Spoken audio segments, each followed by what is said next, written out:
जय श्री कृष्ण। स्वागत है आप सभी का मेरे भक्ति भावना यूट्यूब चैनल पर।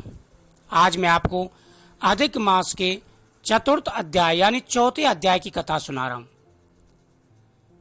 3 अध्याय की कथा मैं डाल चुका हूं, आज चौथा अध्याय है और स्वयं भगवान श्री कृष्ण पांडवों को अधिक मास के बारे में जानकारी दे रहे हैं कि अधिक मास का महीना कितना पवित्र है और अधिक मास के महीने में की गई पूजा पाठ का क्या महत्व है।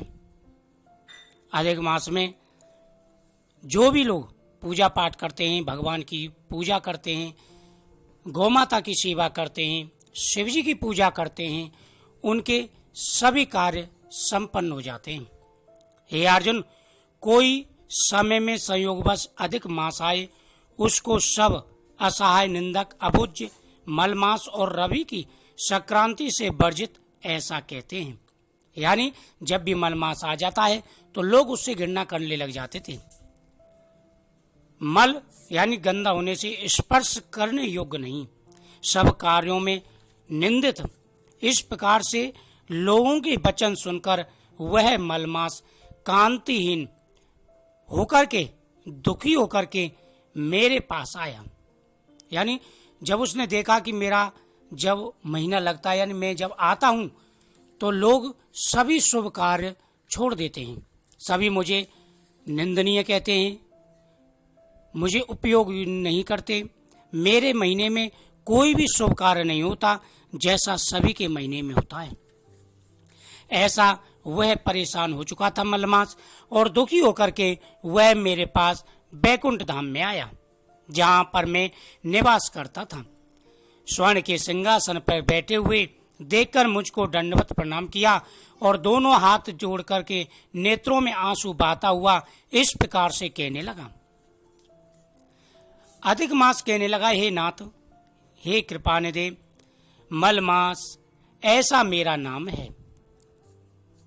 मैं बलवानों से तिरस्कृत होकर यहाँ आया हूँ, फिर आप मेरी रक्षा क्यों नहीं करते। यानी मलमास ने हाथ जोड़ करके मेरे सामने विनती की कि हे प्रभु, मैं मलमास हूं, मैं सभी महीनों से त्यागा हुआ हूं, सभी महीने मुझसे घृणा करते हैं और मैं तिरस्कार हो चुका है मेरा, आप मेरी रक्षा क्यों नहीं करते। मुझको इन लोगों ने शुभ कर्म से वर्चित, अनाथ और सदैव घृणा की दृष्टि से देखा है।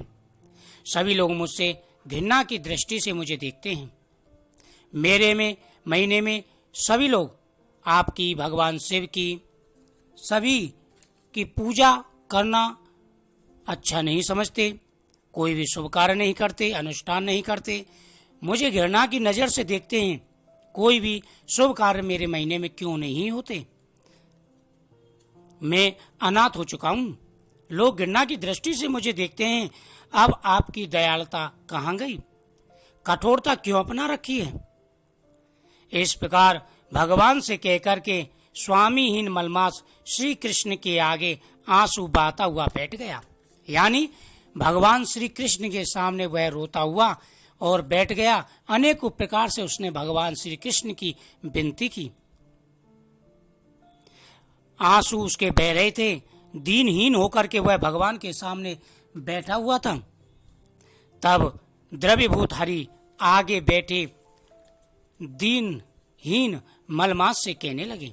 यानी भगवान श्री कृष्ण को उस पर दया गई और वह मलमास से कहने लगे कि हे तात, तुम अत्यंत दुख में डूबे हुए हो, सो ऐसा बड़ा भारी दुख तुम्हारे मन में है।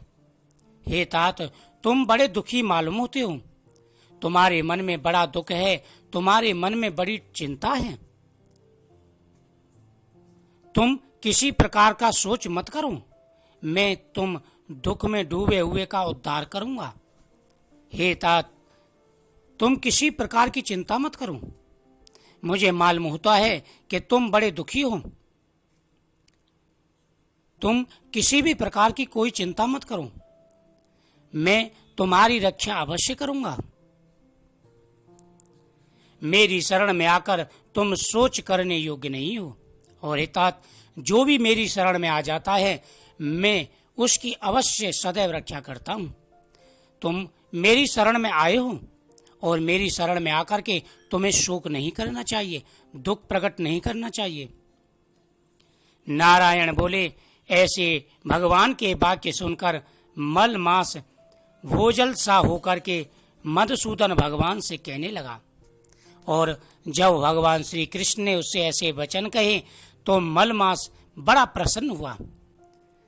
द्रव्यभूत होकर के वह भगवान की अनेकों प्रकार से स्तुति करने लगा। भगवान की स्तुति करते हुए वह भगवान से बोला कि हे भगवान, आपको सब कुछ ज्ञात है।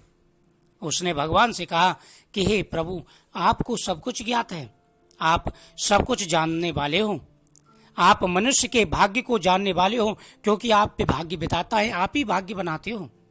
और मेरी दशा के बारे में तो आप जानते ही हैं कि मेरे ऊपर क्या परेशानी हुई है। आपके बिना इस संसार में कुछ भी नहीं है। भगवान, मेरे दुर्भाग्य की पीड़ा क्या आप नहीं जानते?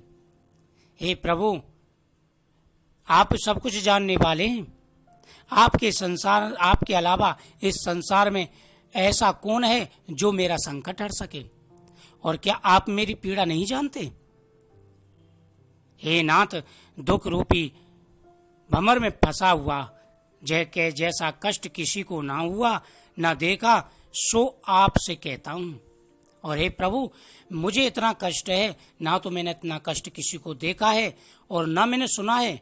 इतना कष्ट मुझे है, उस कष्ट का मैं आपसे वर्णन करता हूं। क्षण, लब, मुहूर्त, पक्ष, मास और दिन, यानी महीने में जो आते हैं क्षण, लब, मुहूर्त, पक्ष, मास, दिन, रात्रि अपने स्वामी की आज्ञा से सदा भयरत होकर आनंद करते हैं। और जितने भी महीने में क्षण, लब, मास, घंटे, ये दिन रात्रि सभी स्वामी अपने स्वामी की आज्ञा से भयरहित होकर के कार्य करते हैं। परंतु मेरा ना कोई नाम है, ना कोई मेरा स्वामी है, कोई मुझको आश्रय देने वाला नहीं है। और हे प्रभु, मेरा ना तो कोई नाम है, ना मेरा कोई स्वामी है, और ना मुझे कोई आश्रय देने के लिए तैयार है। इसी से सब देवताओं ने मेरा निरादर किया है। और शुभ कर्म में यह मल मास वर्जित है, ऐसा सदा अंध परापरा से कहते हैं। इसलिए मैं मरना चाहता हूँ, जीना नहीं चाहता। और देवता भी कहते हैं कि मलमास प्रत्येक कार्य में वर्जित है। इसलिए प्रभु, मैं आपकी शरण में आया हूँ। पहले मैं मरना चाहता हूँ। हे नारद, मैं मरूंगा, इस तरह बारंबार कहकर मलमास भगवान के सामने शांत हो गया और हाथ जोड़ करके चुप बैठ गया। इति श्री मलमास चतुर्थ अध्याय संपूर्णम।